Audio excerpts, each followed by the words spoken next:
Yo, what's up everybody? Welcome to another one of my Honkai videos.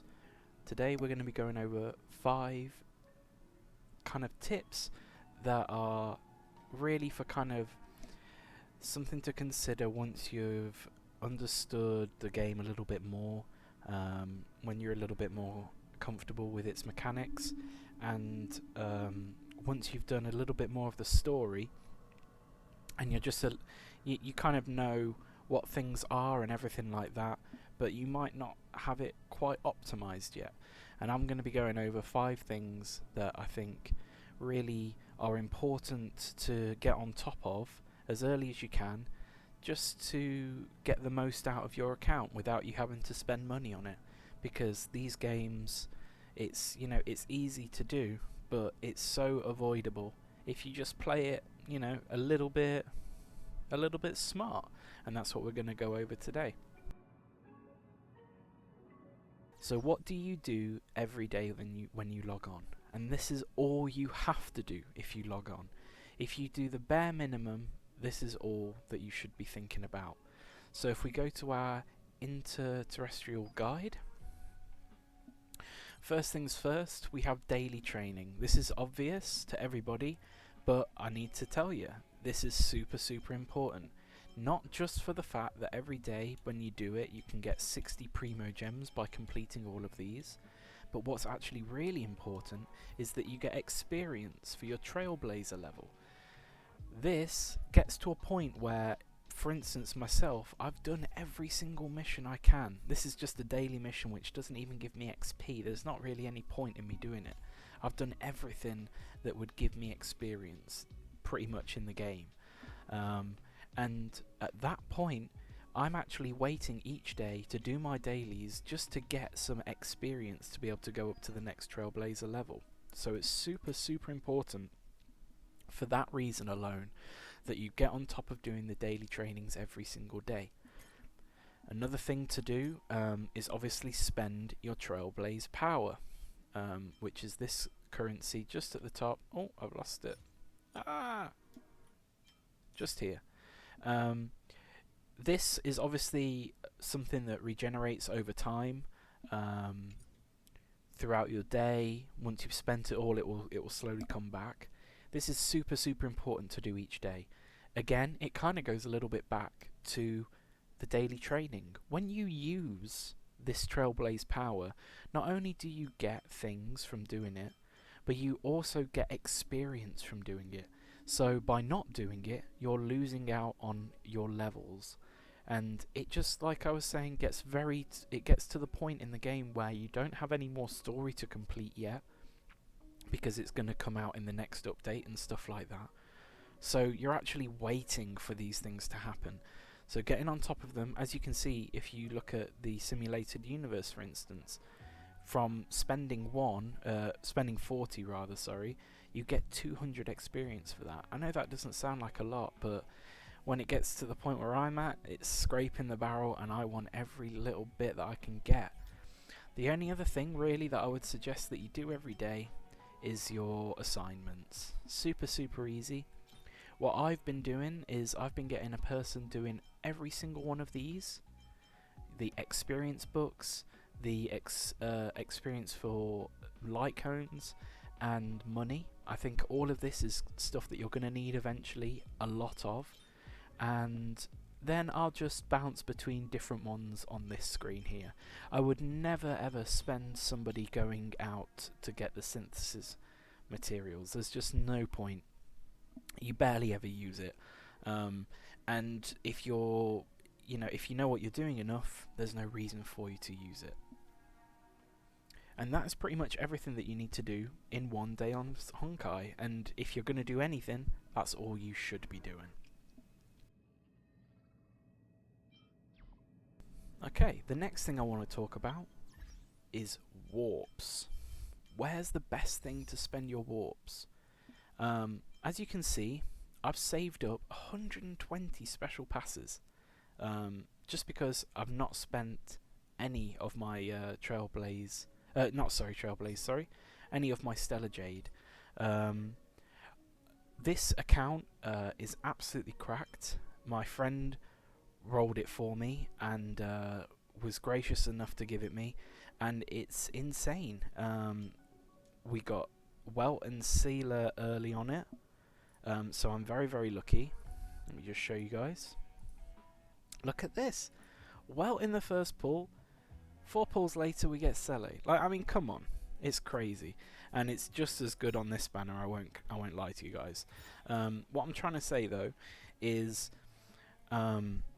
if I was to do anything, I would always put it into the special passes. At least on this banner, even though you aren't always guaranteed to get the character that's on the face of it, you are at least guaranteed to get a character. This is a good banner, and I can understand if you want to put into it to build this pity up to get a specific character. Honestly, you do you. I can completely understand it and I completely respect it. But if you've been lucky enough to get the character that you want and you don't feel a particular desire to have a certain one, I would honestly tell you just always wish on the character warps. Like I say, you're always guaranteed to get a character that way, and I feel like it's a lot more consistent in you getting things that you can use.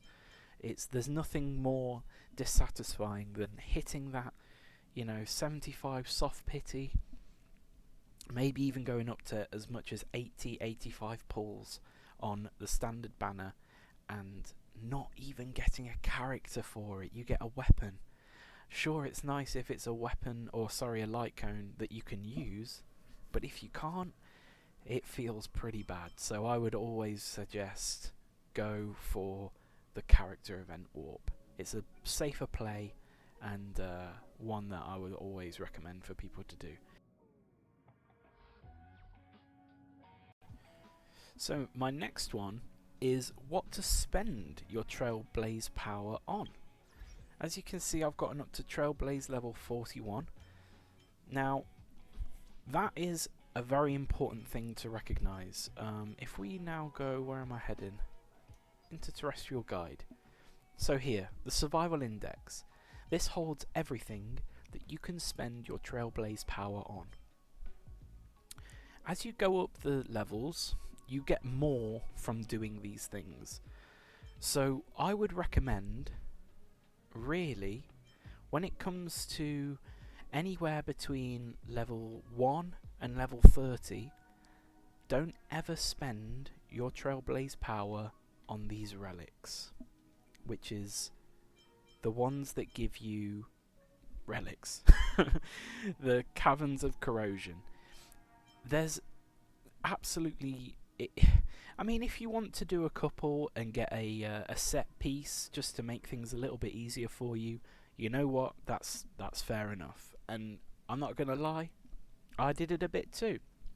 I did it enough to give my Welt an imaginary set, my Sele a void set. I did enough to get just the bare minimum, but I didn't keep grinding them. There's just absolutely no point. Once you hit Trailblaze level 40, then it's a little bit different. At 40, you start to get these golden drops. Let me see if I can show you. Like these. These are 5-star relics. And if you get a good 5-star relic, then that's going to last you for the rest of your playthrough. But a 5-star relic will always have the potential to be so much better than a 4-star. Which is why I'm telling you, don't farm it when all you can get are 4-star ones. Wait until you can get the 5-star ones. Then farm it to your heart's desire. So you might be thinking, well, what do I do until I get there? Well, up to that point, I would suggest making sure that you've got all of these materials to be able to ascend your characters when you get to the stage that you can ascend them. I would also suggest doing the same here on the Crimson, making sure that, if you're building, and I would build things like hunt characters first and foremost, so make sure you've got everything that you could possibly need for that. Accidentally just teleported there, but that's fine. So yeah, make sure that you've got everything that you need for there. Another good place that I would suggest to spend your Trailblaze power, when you hit, I think it's Trailblaze level 30, I think it's at 30, you do actually start, I think it's Worlds 5 and 6, you do start getting 5-star relics early. You can get these orbs and I don't know what they even are they cords or something like that? You can get them early anyway, and you can get them as 5 stars. That's a great place to farm. And that's, I believe, at Trailblaze level 30, and it's only on Worlds 5 and 6. Once you get to 40, you can then go back and do some of the earlier ones, and also get the 5-star relics on those. But it takes a little while to get up to 40, and the whole time whilst you're going from 30 to 40, you can be farming Worlds 5 and 6 and actually getting relics that, like I was saying earlier, can last you potentially for the rest of the game. So I would definitely recommend doing those. So I'd say between, 0 and 30, farm up the Crimsons, farm up the Stagnant Shadows. 30 to 40, Simulated Universes, World 5 and 6. 40 and above, whatever you want, specifically getting those relics. Next thing I want to go over is some of the characters that I would recommend leveling up if you've got them, and just the kind of ones to level up. And also specifically I want to mention, don't just level up everyone. There is a finite amount of things that we can do in this game in terms of resources that we can get for free, and once you hit that number, you're kind of stuck a bit. So what I would really suggest, and obviously I'm going to talk very general here, but I will specifically pick out a couple, but I'm going to be very general because everybody's account is going to look different. I've been very lucky with this one where I do have a fair amount of the 5 stars, but even then I don't have some of the better ones that are on the banners. So even I can't build some of the ones I would really suggest. I'll say this right now though, if you've got a character like Ting Yun or Bronya, I would say they are definite ones to build, and in failing those you can always build an Asta. One of those 3, they're all harmony characters, they buff your team, they're very, very strong.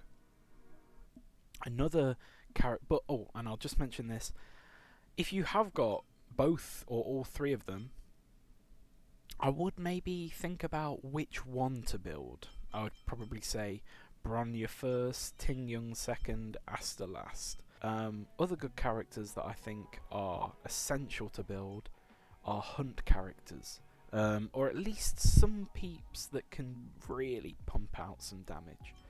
Shusang is a really, really good one. Sele, if you've been lucky enough to get her, another great one. And so is Yanqing. Don't sleep on Yanqing. Dan as well is another fantastic unit, and I would suggest building them, or putting a priority on building them, because these are the characters that are going to deal the most damage. So really, you want to give them as good a gear as you possibly can, so that they can deal the most damage. And let's say you weren't a fan of any of the hunt characters, and instead you wanted to go a little bit more down the destruction route.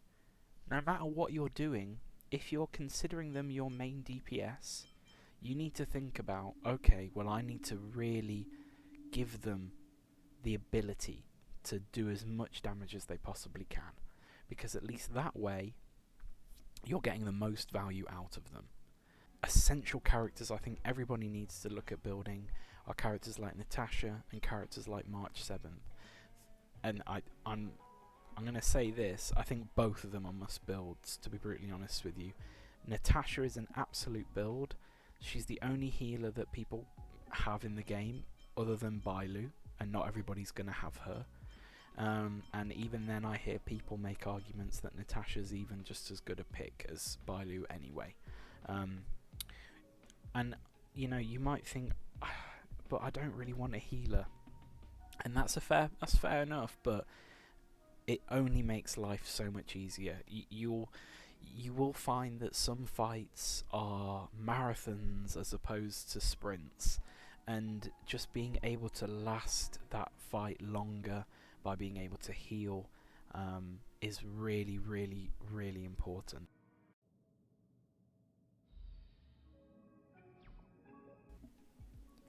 Right, now we're going to talk about team building and what to think about when you're building a team. Because chucking characters in just any slot, it works, sure, but there is actually an optimized way to do this. Something that not everybody is aware of is that when you have a character of a certain what's the word, like tree, if you will, so like destruction or preservation or hunt, some of the characters actually do have a almost like the enemy will take priority over perhaps attacking one over the other. If you have a preservation character on your team, they're actually more likely to fight the preservation character than they are the hunt character. And you can use that knowledge to your advantage. And it's just something to keep in mind. Yanqing is a character that doesn't want to be hit, ever. So I'm going to stick him at one end of our team. The next slot can really be whatever you want it to be. Your sub DPS, so let's chuck in well. After that, you've got to think, if this last slot is going to be preservation, so let's make this last slot March 7th, okay? Now, with March there, I'm hoping that more often than not, they're going to attack March. Now, not every attack that they do is a single target attack. Sometimes, when they attack you, it will hit the characters next to the character that they've attacked. So if they were to attack March, and I had Yanqing in this slot next to her, whenever they attacked March, which I'd hoping would be a lot because she's the preservation character on the team, they'd also be hitting Yanqing. So it wouldn't work very well. So instead, I'm going to fit a character, maybe someone perhaps like Clara, or even a character like Natasha, who are a little bit more tanky, a little bit more bulky. They can take the hit, and if worse comes to worst, if I were to lose them, at least I've still got my main DPS ready to deal some damage. That's what you've got to think about. You want your fragile unit at one end, you want your tank on the other, and then the people who go in the middle can really just be whoever you want them to be. Thanks everybody for watching. That was some 5 more advanced tips anyway for Honkai Star Rail. I hope those help you out. If you've got any queries or anything like that, you can whack them in the comments and I'll try and answer them. And if they're a big enough topic, I'll maybe even cover them in a video on their own. But yeah, I hope these are all helpful. And like I would say, going back to that first tip at the beginning, if you do anything on Honkai, just make sure you do your dailies. That's the most important thing to do every day. The rest are just things to be aware of more than anything else. But that first tip of getting your dailies done and which dailies to make sure are done is so essential, and it will make your account loads better in the long run. Because if you spend a month not getting that experience, you can honestly, it will take you that long to get that experience back. So you're just saving time in the long run, and you're allowing your account to really keep up at the highest level that you can possibly be. So thank you everybody for watching, and I'll catch you all in the next one. Peace out.